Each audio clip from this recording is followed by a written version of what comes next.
नमस्ते। आज हम भारत की रक्षा क्षमताओं में एक बहुत बड़ी और दिलचस्प तरक्की पर बात करेंगे।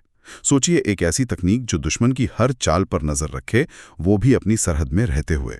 बिल्कुल, और ये अब सिर्फ सोच नहीं, हकीकत बनने जा रही है। हम बात कर रहे हैं भारत के अपने स्वदेशी आई स्टार जासूसी विमानों की। ये सिर्फ विमान नहीं है, समझिए ये एक ऐसी छलांग है जो भारत को अमेरिका, ब्रिटेन, इजराइल जैसे बहुत कम देशों की लिस्ट में शामिल कर देगी। हाँ, तो हमारे पास जो जानकारी है, चलिए उसके आधार पर समझते हैं कि ये आई स्टार विमान आखिर हैं क्या चीज़। इनमें ऐसा क्या खास है और क्यों ये भारत की सुरक्षा के लिए इतने इतने ज़रूरी माने जा रहे हैं? क्या कहते हैं? थोड़ा खोलें इसे। जरूर। देखिए, सबसे पहले तो आई स्टार, इसका पूरा नाम समझ लेते हैं।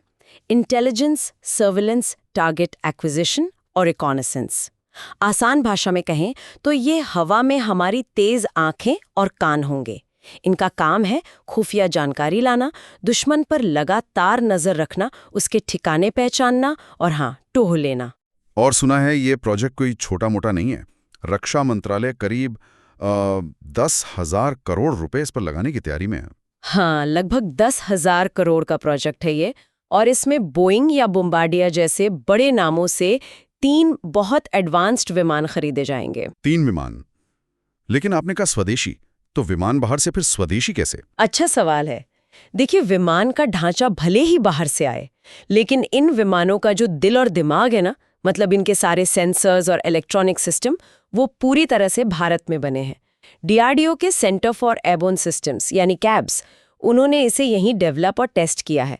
तो ये आत्मनिर्भर भारत का एक बहुत अच्छा उदाहरण है। अच्छा, यानी असली तकनीक वो अपनी है। और ये तकनीक, मतलब ये जो मल्टी स्पेक्ट्रल सर्विलेंस वाली बात है, ये क्या है? क्या ये हर मौसम में काम करती है? बिल्कुल, यही तो इसकी खूबी है। मल्टी स्पेक्ट्रल मतलब ये कई तरह की तरंगों का इस्तेमाल करती है। तो चाहे दिन हो या घोर अंधेरी रात, मौसम एकदम खराब हो, बादल हो, धुंध हो या फिर बहुत मुश्किल पहाड़ी इलाका, ये तकनीक दुश्मन के रडार, उनकी छुपी हुई mobile air defence unit, command post, मतलब जो भी जरूरी ठिकाने हैं, उनका एकदम सटीक पता लगा सकती है। वाह, ये तो कमाल की बात है। और इसकी क्षमताएं सुना है वो वाकई खेल बदलने वाली हैं। हाँ, बिल्कुल। एक तो ये कि ये रियल टाइम में, मतलब लगभग फौरन, पूरे युद्ध के मैदान की एक साफ तस्वीर कमांड सेंटर तक पहुंचाएगा। आप सोचिए, पहले जैसे अलग अलग जगहों से टुकड़ों में जानकारी आती थी, अब एक तरह से सबको एक कॉमन लाइव नक्शा दिखेगा। इससे तो तालमेल बहुत बेहतर हो जाएगा सेना के अलग अलग अंगों में। निश्चित रूप से। और वो जो एक और बात कही जा रही है, स्टैंड ऑफ प्रिसिजन स्ट्राइक क्षमता, इसका क्या मतलब है? ये कितना अहम है? ये शायद सबसे क्रांतिकारी चीज है। स्टैंड ऑफ मतलब दूरी बनाए रखते हुए। इसका मतलब है कि हमारी सेना दुश्मन के हवाई क्षेत्र में, मतलब उनकी सीमा में घुसे बिना ही काफी दूर से एकदम सटीक निशाना लगा सकेगी। अच्छा, बिना सीमा पार किए हमला। जी हाँ। सोचिए, ये आज के जमाने की लड़ाई में कितना जरूरी है।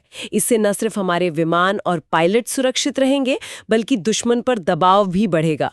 उन्हें अपनी कीमती चीजें सीमा से और पीछे रखनी होंगी। तो मतलब सर्जिकल स्ट्राइक जैसी कार्रवाइयों में ये बहुत मददगार होगा, और शायद लड़ाई को बेवजह फैलने से रोकने में भी। बिल्कुल। ये सिस्टम हवा और जमीन दोनों कंट्रोल सेंटर्स को जोड़ता है।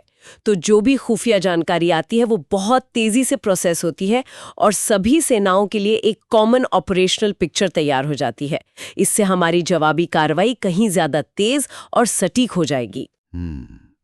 तो अगर हम रणनीतिक नजरिए से देखें तो ये भारत की निगरानी और हमला करने की ताकत में एक बहुत बहुत बड़ा उछाल है।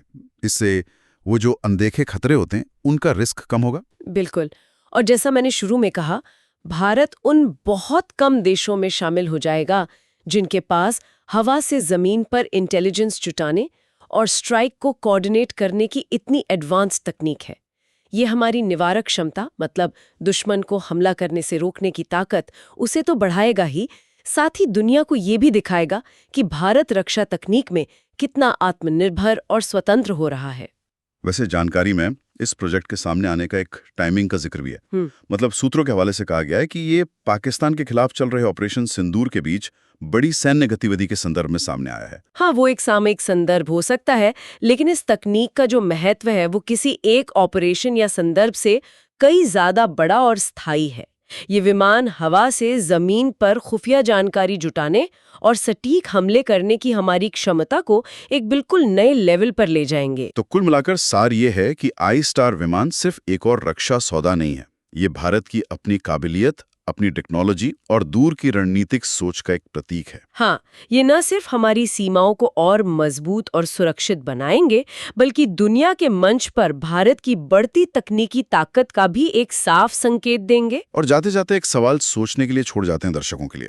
जब किसी देश के पास अपनी सीमा में रहते हुए ही दूर से इतनी सटीकता से हमला करने की ताकत आ जाती है, तो क्या इससे सैन्य कार्रवाई शुरू करने के फैसले पर या उसके तरीके पर कोई असर पड़ता है?